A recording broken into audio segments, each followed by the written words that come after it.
Comment ça va physiquement déjà? Ça va très bien, je me sens bien. Ça me fait du bien les repos que j'ai eu. Que, voilà, c'était le temps que j'avais besoin et maintenant j'ai fait un bon semaine d'entraînement, je me sens bien et je suis prêt pour aider l'équipe. Mais c'était pas prévu que tu reviennes si tôt. Non, c'était pas prévu, ça c'est vrai. Mais bon, je parlais au coach quand il est arrivé. Et on a décidé de pourquoi pas accélérer à mes sensations aussi. Hein. On n'est pas non plus. Voilà, dès que j'avais un peu mal, on arrête. Bah, c'est pas le cas. Cette semaine, ça n'était pas le cas. Donc voilà, on va tout faire pour essayer d'aider le minimum l'équipe pour le maintien. Qu'est-ce qui s'est passé dans ta tête à un moment tu dis il faut que j'aille voir le coach? Non, c'était déjà un peu avant ça. Même j'avais vite fait parler avec l'ancien préparateur physique. Euh, je ne sais pas c'était quand, c'était après le match de Brest, je crois. Je lui ai dit que voilà, j'étais à disposition si l'équipe voilà, avait besoin de moi. Il avait parlé au coach d'avant et il avait dit non, c'est meilleur pour ta santé de continuer. Maintenant, ça avait passé 2 semaines et j'avais toujours le sentiment de. Je me sentais bien avec tous les exercices que j'ai fait en salle, la course que j'avais reproduit déjà. J'avais une sensation beaucoup différente à ce que j'avais avant. Donc ça a été naturel pour moi d'aller les voir et lui demander si je pouvais être disponible pour les 2 derniers matchs, surtout si mes sensations étaient bonnes. Si la situation avait été meilleure sportivement parlant, tu aurais été aussi rapide à revenir ou voilà, si le maintien avait été déjà acquis par exemple? Bah, peut-être non, ça c'est sûr, mais c'est la situation, c'est comme ça. Après, moi, je pense que pour aller chercher le maintien, on a besoin de tout le monde, pas pour combien de minutes, combien même secondes, je sais pas, mais on a besoin de tout le monde. Et si c'est 5, 10 minutes, 2 minutes et que je peux aider pour aller chercher ce maintien, serais le plus content. Pour toi, pardon. Pour toi, c'est assez insupportable de voir cette situation, c'est ça? Oui, c'est vrai que dehors du terrain de foot, ça se vit très différemment. En fait, c'est difficile de ne pas pouvoir être là, de ne pas pouvoir aider l'équipe quand il y a des résultats qui ne sont pas bons. Moi, je me sens partie de l'équipe et voilà, et je voulais aider. Et ça a été très dur les dernières semaines là que je ne pouvais pas aider et que l'équipe allait pas trop bien. Pedro, l'année dernière, tu avais décidé d'arrêter le 7 mai après la finale de la Coupe de France. Et il y avait un protocole qui avait été établi pour que tu te reposes, pour que tu puisses reprendre sur les stages d'avant-saison, la préparation, etc. Le temps avait manqué finalement, puisque tu avais décidé de t'arrêter Ouais. là, tu n'en pouvais plus. Qu'est-ce qui pourrait nous faire dire que les choses sont différentes aujourd'hui, que le temps de repos...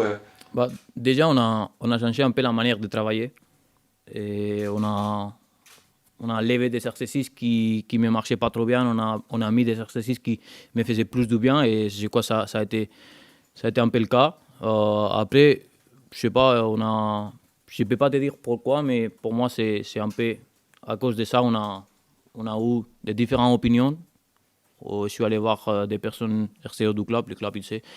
Ils m'ont tous un peu prédonné les opinions qu'ils savaient. Et voilà, on a changé un peu la manière de travailler, on va dire, pour voir. Et en ce moment, je sais pas, on est à 25 mai, je peux te dire que je suis beaucoup meilleur que la première fois que je me suis arrêté. Ça veut dire que quand tu te lèves, quand tu t'entraînes, quand tu te couches, t'as plus les douleurs que tu avais avant et qui t'ont obligé quelque part à dire stop, on arrête. Ouais, c'est ça. Et surtout, pour moi, c'était important d'avoir la force sur mes jambes. Avant, je ne pouvais pas faire des efforts. Cette semaine, j'ai fait. J'ai pas mal. Après, voilà, je suis pas. Dès que voilà, on avait parlé au coach aussi, on va voir si on peut aider l'équipe, les 2 matchs qui restent, on va aider. S'il y a un problème ou si je commence à avoir juste un peu mal, peut-être je serai pas là.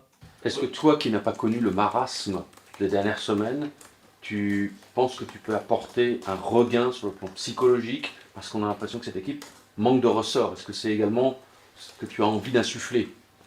Oui, peut-être après, voilà, même si l'équipe perd, t'es touché, mais quand t'es pas sur le terrain et que tu reviens, tu as envie, t'es frais mentalement pour aider l'équipe. Tu veux toucher le ballon, tu veux courir, tu veux faire les efforts. Donc pour moi, voilà, c'était ça qui m'a fait prendre cette décision, pardon. Et juste, j'étais frais dans ma tête, je voulais voilà, aider, sinon je serais resté tranquille avec les kinés. Mais c'est un peu ça, voilà, je sentais que j'avais la force mentale pour pourquoi pas être là avec les groupes et aider. Qu'est-ce qu'il y avait dans cette équipe? Qu'est-ce que tu as pu voir en étant un petit peu en externe? Bah, en ce moment, c'est difficile mentalement. On voit à chaque fois qu'on prend un but, c'est difficile après. On a vu presque tous les matchs, on fait un bon entame de match à Brest, on prend un but, l'équipe est cool. On fait un bon entame contre Strasbourg, penalty, après il n'y a plus rien. Contre Toulouse, il y a 0-0 tout le match, même si c'est pas beau, mais on ne lâche pas, on court, on garde les scores. Et voilà, et là, comme Montpellier, pareil, 25 minutes bon, et dès qu'on prend un but, on dirait que c'est fini. Pour moi, c'est ça, c'est un peu l'aspect mental qui nous manque en ce moment et j'espère que ça va être pas comme ça contre Lille. Tu dis que tu n'as plus de douleur. Est-ce que tu es prêt à débuter un match aujourd'hui ou ça paraît encore prématuré? Il faut y aller petit à petit. Non, après, ça va être la décision du coach. C'est lui qui m'a regardé toutes les séances d'entraînement. C'est lui avec son staff, préparateur physique. Maintenant, on a tous les données physiques, donc on peut voir si physiquement tu es bien ou tu n'es pas bien. Si le coach il décide que je suis là pour commencer, je serai content. Si c'est pour 5 minutes, 10 minutes, 30, 60, je vais tout faire pour aider l'équipe. Ton objectif quand tu t'es arrêté, malgré tout, c'était d'essayer de revenir en forme pour la fin de saison et après pouvoir bénéficier de la trêve et de faire la préparation de la meilleure des manières qui soit, c'est ça? Oui, c'est vrai que en fait la préparation c'est un peu similaire. Moi, mon objectif c'était d'être presque parfait avec l'équipe la dernière semaine. Ça veut dire maintenant. Et donc on a juste on a réadapté un peu pour faire plus vite, mais en fait pour moi j'avais dit le 4 juin, fin de saison, je voulais être à 100% pour forcément prendre mes vacances et revenir au top les premiers jours de 2000, la prépa 2023. Même si tu jouais plus, Pedro, tu étais toujours là aux entraînements, tu étais toujours à la journalière. Est-ce que tu as senti dans la période qui était un peu plus compliquée le fait qu'il manquait peut-être de cadre, de gueulard, pour essayer de tenir en groupe pour pas qu'il s'effondre? Tu parlais d'aspect mental justement. Non, écoute, on a vécu des moments très difficiles cette saison, c'est la vérité. Et je ne pense pas qu'un joueur peut trop faire la différence. Je crois que la saison a été très longue. Et voilà, on va tout faire pour essayer de surtout avoir le mental pour jouer les 90 minutes. Pas 20 minutes, pas 35, 90 minutes à fond. Il nous reste des matchs et on va tout faire pour sauver l'FC Nantes en Ligue 1. Est-ce que pour toi c'est inattendu et incroyable que l'équipe soit dans cette situation-là aujourd'hui sur le plan du classement, mais aussi avec une absence totale de réaction dès qu'il y a des grands contraires? Oui, après on a vécu cette saison, c'était un peu difficile à niveau, on faisait des résultats extraordinaires en Ligue Europa, en Coupe de France. Et après, moi j'avais l'impression que, on va dire, un match nul à domicile, c'était un bon résultat en Ligue 1, alors que pour moi, ce n'est pas le cas et c'est pas possible que ça soit comme ça. On s'est retrouvé à 8 points ou 9 points au mois de mars, c'est quoi, au début de mars, au fin février. Et en fait, une fois tu commences à perdre des matchs et tu ne vois pas que tu peux t'arrêter, c'est dur. Et c'est ça, pour moi, ça a été le cas.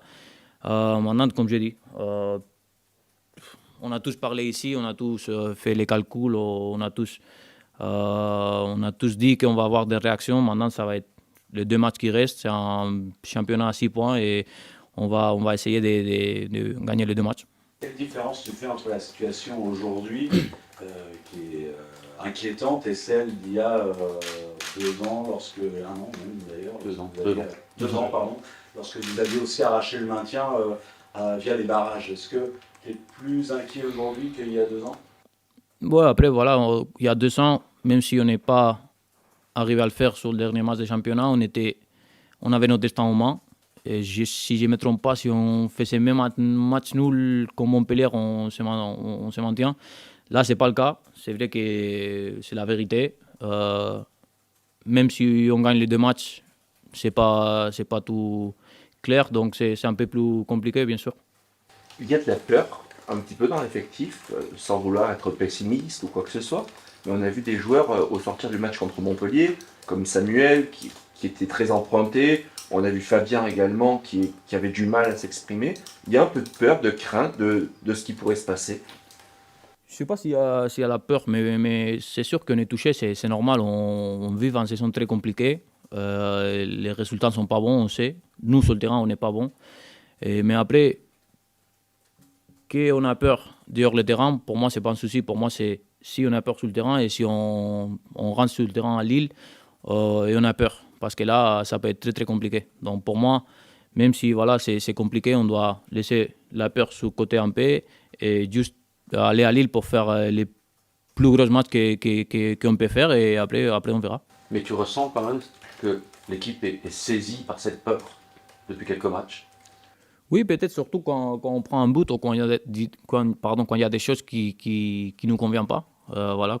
On a vu qu'à Toulouse, il y a 0-0. Comme je dis, c'est pas beau. Mais quand même, tu cours, tu lâches pas, tu maintiens ton résultat. Tu vas chercher ces petits points qui, à la fin, peuvent faire la différence.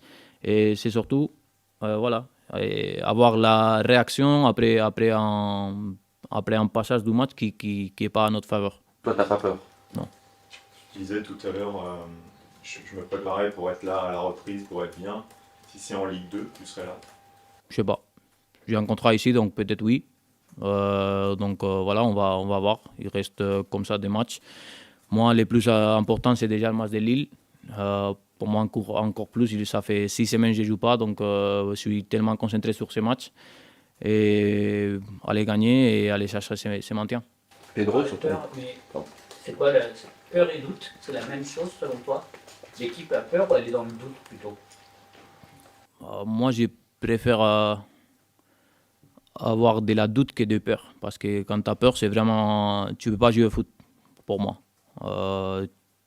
C'est différent. C'est mal d'avoir la doute déjà sur le terrain, mais la doute, tu peux la transformer en quelque chose de bon. Mais quand tu as peur, c'est plus difficile. On a beaucoup parlé de finale depuis plusieurs semaines, mais là, ça semble être une vraie finale parce que si défaite il y a et victoire d'Auxerre en même temps, ça pourrait être terminé. C'est ce match-là vraiment qu'il va falloir redresser la barre. Oui, on le sait. Comme je dis, on n'a pas notre destin dans notre main. Par contre, il y a 6 points à jouer et on va tout faire pour avoir, pourquoi pas, les 6 points. Après, on verra. Vous y pensez que potentiellement dimanche, vous pourriez déjà être les 2 pieds en Ligue 2? Oui, c'est une possibilité, on sait tous. Mais si on sort sur le terrain et n'avons ces pensaments dans la tête, on va rien faire. Donc, on va terminer de préparer la semaine pour faire un gros match à Lille. Et après, comme je dis, on verra bien. Tu dressais un constat, Pedro, en disant tout à l'heure, ce qui nous manque en ce moment, c'est l'aspect mental. Et tu aimerais que ça revienne sur les 2 derniers matchs. Qu'est-ce qui peut faire que ça va revenir sur ces 2 derniers matchs alors qu'il n'est plus là depuis quelques semaines? Je sais pas. Franchement, je sais pas. J'espère que ça va venir. Ouais. Et voilà, c'est que des entraînements, mais quand on voit les séances d'entraînement, je pense que voilà, on est concerné, on est tous touchés par rapport à la situation du club et voilà, on va tout faire pour jouer les 90 minutes du match contre Lille, pas 20, pas 45, pas 60, pas 30. Tu dis on est tous touchés, ça veut dire que vous en discutez entre vous de cette situation-là? Oui, bien sûr. Ouais. C'est quoi? C'est des gens qui te disent, des joueurs qui te disent on n'en fait pas assez, on aurait dû mieux faire, on se sent pas bon en ce moment, c'est quoi? Oui, mais on sait qu'on n'est pas bon en ce moment, on sait qu'il y a beaucoup de choses qui nous manquent, on sait qu'il y a des choses négatives qu'on fait sur le terrain, mais on parle entre nous, on essaye d'améliorer ça, entre les joueurs, avec les staffs, et comme j'ai dit, maintenant, tout ce qu'on a fait des mois d'août à ici, ça ne sert à rien, ça va être les 2 matchs qui vont compter, qui vont déterminer où on est à la fin. Toi qui vois ça de l'extérieur, depuis que Pierre Aristou est arrivé, que le nouveau coach. Qu'est-ce que tu sens qu'il a changé? Qu'est-ce qui a changé avec lui? Bon, il a mis un peu son style de jeu en place, même si on n'a pas eu beaucoup de temps pour trouver ça. Beaucoup voilà, d'intensité sur les entraînements, même si voilà, je trouve ça un peu normal parce que là, on vient d'un match par semaine, donc forcément, il faut mettre l'intensité. Et avec l'ancien coach, rarement on a eu des semaines complètes pour travailler, donc ça, c'est normal. Et après, voilà, on les connaissait tous des U19. Et voilà, on va, comme j'ai dit, tout faire pour sortir ces deux grands matchs. Dans la situation que connaît le FC Nantes actuellement, on dit parfois que certains joueurs pensent plus à leur carrière personnelle qu'au destin véritablement du club. Toi, tu déments ça ou comment tu perçois ça? Il y a parfois des comportements, effectivement, pas très responsables? Non, je ne crois pas. Je crois qu'on est, comme j'ai dit tous, on est touchés, on est dans la même voie. On sait qu'on ne fait pas de bonnes choses en ce moment, mais on est tous concernés par les 2 matchs qui restent. Tous. Et c'est ça qu'on va essayer de faire. Comme j'ai dit, pour moi, pour aller chercher un maintien, il faut avoir tout le monde, même si c'est pour 10 minutes ou 2 secondes sur le terrain, même pour être sur le vestiaire, tu as besoin de tout le monde. Et c'est ça qu'on va faire sur ce dernier match. Tu disais, je connaissais le coach Pierre Aristouille qui entraînait les U19. Tu étais déjà allé le voir avant ou Non, on s'avait croisé des mots déjà ici quand il jouait la Youth League avec l'U19. Et voilà, je connaissais de les croiser par ici, par là. Tu crois que les jeunes peuvent aussi, comme tu vois, au dernier match, apporter un petit grain de folie, de jeunesse, de peut-être moins cette appréhension que vous? Ouais, c'est sûr je pense qu'il va nous faire du bien. Il a beaucoup de qualités physiques. Il a un style de jeu que peut-être on manque dans cette équipe et je pense qu'il va nous aider.